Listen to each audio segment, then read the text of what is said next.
رحمن يا رحيم يا ملك يا قدوس يا سلام يا مؤمن يا مهيمن يا عزيز يا جبار يا متكبر يا خالق يا بارئ يا مصور يا غفار السلام عليكم ورحمة الله وبركاته. الحمد لله الذي أنزل السكينة في قلوب المؤمنين. أشهد أن لا إله إلا الله وحده لا شريك له وأشهد أن محمدا عبده ورسوله لا نبي بعده. اللهم صل وسلم على النبي الكريم وعلى آله وصحبه أجمعين. Amma ba'd. Hadirin pemirsa yang berbahagia, saya berharap pemirsa semua dalam keadaan sehat walafiat, dalam ilmu Allah Subhanahu wa taala, dan dalam penuh kebahagiaan dalam menjalani ibadah puasa di Ramadan ini. Salawat dan salam sampaikan kepada Nabi kita Nabi Muhammad sallallahu alaihi wasallam. Mari sama-sama kita jalankan sunah-sunahnya dalam kehidupan sehari-hari. Kita berharap agar nanti di yaumul qiyamah kita diaku sebagai umat Rasulullah sallallahu alaihi wasallam. Hadirin pemirsa yang berbahagia, kita sudah tahu klasifikasi puasa. Puasa itu terbagi 3 kelasnya. Yang pertama ada kelas yang namanya kelas umum. Ada yang namanya kelas khusus.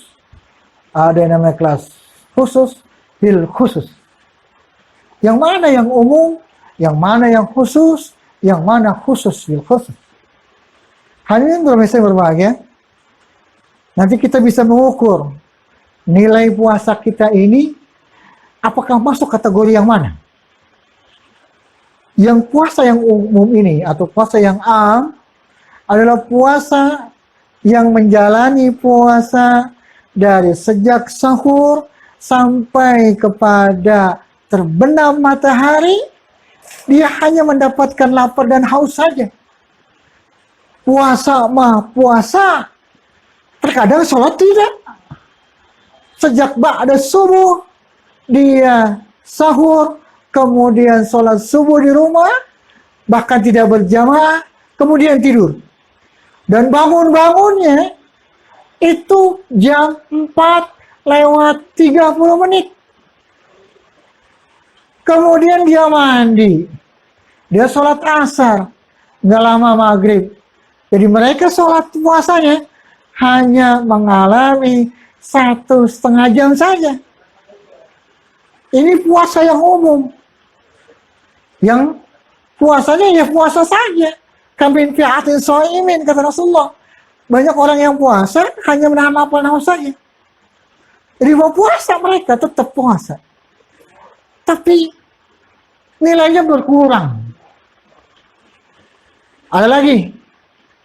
Puasa tetap puasa dia. Sholat tetap sholat. Zuhur dia sholat. Asar dia sholat. Tapi main kemana-mana. Ngomongin orang. Main sebenarnya. Pandangan mata ngeliat berita-berita atau film-film, gambar-gambar yang ada di HP-nya. Padahal itu puasa dari HP itu. Ketika ada gambar yang mengandung dosa, mengurangi pahala puasa. Kita ambil contoh. Ketika seseorang puasa, kemudian dia sholat subuh berjamaah. Setelah sholat subuh berjamaah, dia jalan. Jalan-jalan pagi. Sambil melihat-lihat. Ketika ada wanita berpakaian, membuka auratnya, dia melihat itu, maka sudah berkurang pahala puasanya. Perlu diingat, ketika ada seorang wanita di bulan suci Ramadan, membuka auratnya, sehingga orang melihat auratnya dan mengurangi pahala puasanya, maka orang itu mendapat pahala, mendapat dosa 2. Dosa dia membuka aurat, dosa gara-gara dia membuka auratnya, seseorang berkurang pahala puasanya. Maka hati-hati ketika kita berpuasa. Banyak di antara kita teman-teman anak muda khususnya jalan-jalan di waktu pagi dengan alasan pagi-pagi olahraga dan sebagainya. Tentunya ini perlu diwaspadai. ini akan mengurangi pahala puasa. Pandangan mata, pendengaran telinga, ucapan dan sebagainya, itu bercatu menjadi satu dan mengurangi pahala puasa. Inilah yang puasanya orang umum. Puasanya yang hanya dapatkan lapar dan haus saja. Dan kita masuk kategori yang mana? Kemudian yang kedua, puasa yang khusus. Selain dia berpuasa, menahan hawa nafsunya, menahan rasa lapar, menahan rasa haus dan sebagainya, dia juga berpuasa. Matanya berpuasa, telinganya berpuasa, lidahnya berpuasa, tangannya juga berpuasa. Maka seluruh tubuhnya dia berpuasa. Dan ini kategori yang kedua. Kayaknya bagi kita berat melakukan itu. Untuk sampai itu, tapi kita berusaha. Hadirin pemirsa,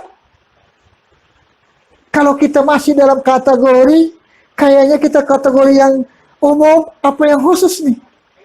Kalau yang umum kita sudah naik, maka buru-buru ketika kita sedang melaksanakan ibadah puasa, pandangan mata melihat sesuatu yang mengandung dosa, buru-buru istighfar kepada Allah Subhanahu wa taala. Istighfar, minta ampun dan mengatakan, ya Allah, saya sedang berpuasa, ampuni dosa-dosa saya. Akan diterangkan juga dalam kitab yang dikarang oleh Imam Nawawi, dosa orang itu ketika dia berbuat dosa di waktu zuhur, maka hilang di waktu asar. Ketika seseorang melakukan dosa di waktu asar, maka hilang di waktu maghrib. Itu pun kalau dia sholat. Kalau tidak sholat, maka dosa itu akan bertambah dan bertambah. Oleh karena itu, kategori yang kedua adalah puasanya orang yang khusus. Kita mencoba mengarah ke situ. Pelan-pelan. Sesuai kemampuan saja. Ketika kita melihat sesuatu yang mendatangkan dosa, maka kita palingkan itu semua. Ketika kita mendengar ada kata-kata yang mengandung dosa, alihkan tersebut. Jangan kita mendengar. Ketika kita diajak berbicara, ada kata-kata yang menggibah, hasud dan sebagainya, buru-buru hindar. Katakan, ana shaim, saya lagi puasa. Biarin teman mau ngomong apa kek, belagu, masih nggak apa-apa, katakan. Karena hubungan kita langsung pada Allah Subhanahu wa ta'ala. Hal berbeda. Kemudian yang ketiga, puasanya khos bil khos. Selain matanya, telinganya, hidungnya, tangannya, hatinya, semuanya berpuasa. Hatinya juga berpuasa. Selalu berzikir kepada Allah. Mengingat-ingat Allah. Mengingat-ingat terus. Bagaimana hal-hal yang pernah dia lakukan masa lalunya. Terus, kita ini, ketika hal itu, bisa saja. Kita ini kan kontemporer. Tatkala sedang ingat Allah, sebentar lagi kita sudah lupa semua Allah. Nanti kembali lagi kita ingat Allah, nanti lupa lagi kita pada Allah. Itulah kita. Maka kita berusaha semaksimal mungkin. Jalan pelan-pelan. Dengan cara apa? Hadirkan Allah dalam otak dan hati. Bagaimana caranya? Ketika ada waktu senggang, mengingat Allah. Ada kalimat yang nilainya besar. Ucapannya ringan. Tapi berat timbangannya. Apa itu? Subhanallah. Walhamdulillah. Wala ilaha illallah. Wallahu akbar. Ketika tidak ada kegiatan. Ketika tidak ada aktivitas. Maka lakukan itu. Pun demikian. Ketika kita ada aktivitas. Maka barengi itu semua. Dengan hati. Mengatakan Subhanallah. Walhamdulillah. Wala ilaha illallah. Wallahu akbar. Kita bekerja. Walaupun sedang berpuasa. Kita bekerja. Sambil mengetik. Kita ucapkan Subhanallah. Hati kita Subhanallah. Walhamdulillah. Wala ilaha illallah. Wallahu akbar. Kita mengendarai sebuah mobil. Sambil berjalan. Pandangan mata ke depan fokus. Tapi kita mengatakan Subhanallah. Walhamdulillah. Wala ilaha illallah. Wallahu akbar. Kalau ini terbiasa.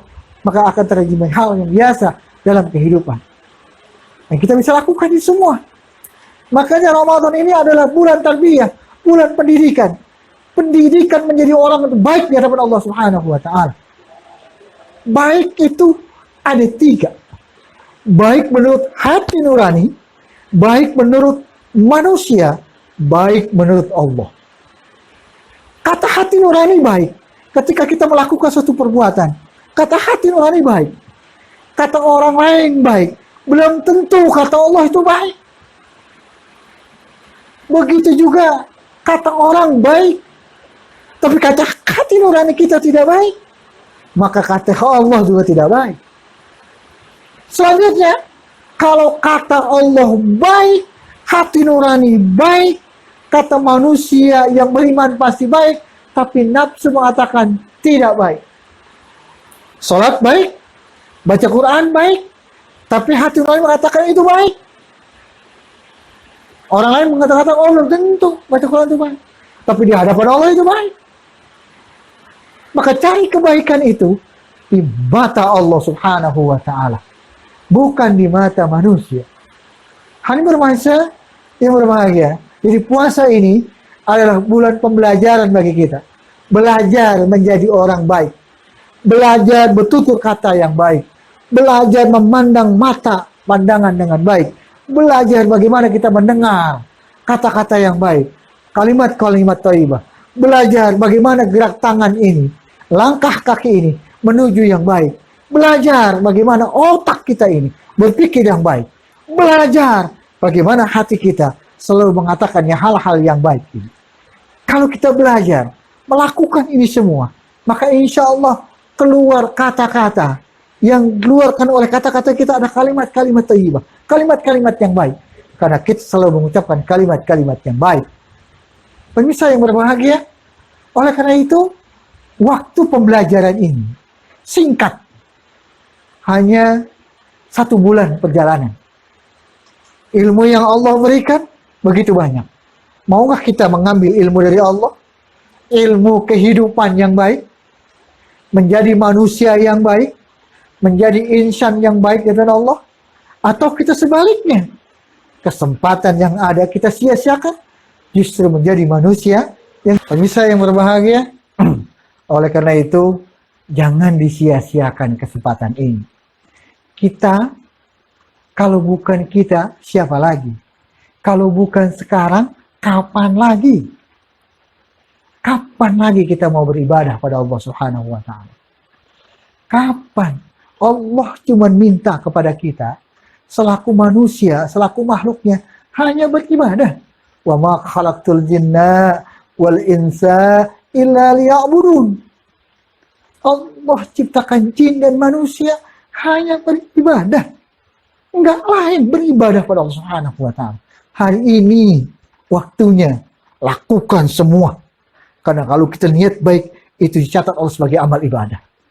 Mudah-mudahan seluruh kegiatan kita dalam bulan suci Ramadan ini mengandung nilai ibadah. Perbuatan-perbuatan baik kita dicatat sebagai amal ibadah. Perkataan kita, perkataan yang baik jadi ibadah. Semua yang kita lakukan nilainya ibadah di hadapan Allah Subhanahu wa Ta'ala. Kapan kita menilainya? Nanti ketika kita sudah berhadapan dengan Allah Subhanahu wa Ta'ala, kita akan melihat bagaimana hasil perbuatan kita di dunia, dan itu sesuatu yang pasti. Sesuatu yang pasti kita alami. Sesuatu yang pasti kita lihat. Semoga Allah memberkati kita hidup kita. Semoga Allah memberikan kita kebaikan dunia dan akhirat. Rabbana atina fid dunya hasanah wa fil akhirati hasanah wa qina azabannar. Wallahul muwaffiq ila aqwamit. Assalamualaikum warahmatullahi wabarakatuh. يا قابض يا باسط يا خافض يا رافع يا معز يا مذل يا سميع يا بصير يا حكم يا عدل يا لطيف يا خبير يا حليم يا عظيم يا غفور يا شكور يا علي يا كبير يا حفيظ يا مقيت يا حسيب يا جليل يا كريم يا رقيب رقيب يا مجيب يا واسع يا حكيم يا ودود يا مجيد يا باعث يا شهيد يا حق يا وكيل يا قوي يا متين يا ولي يا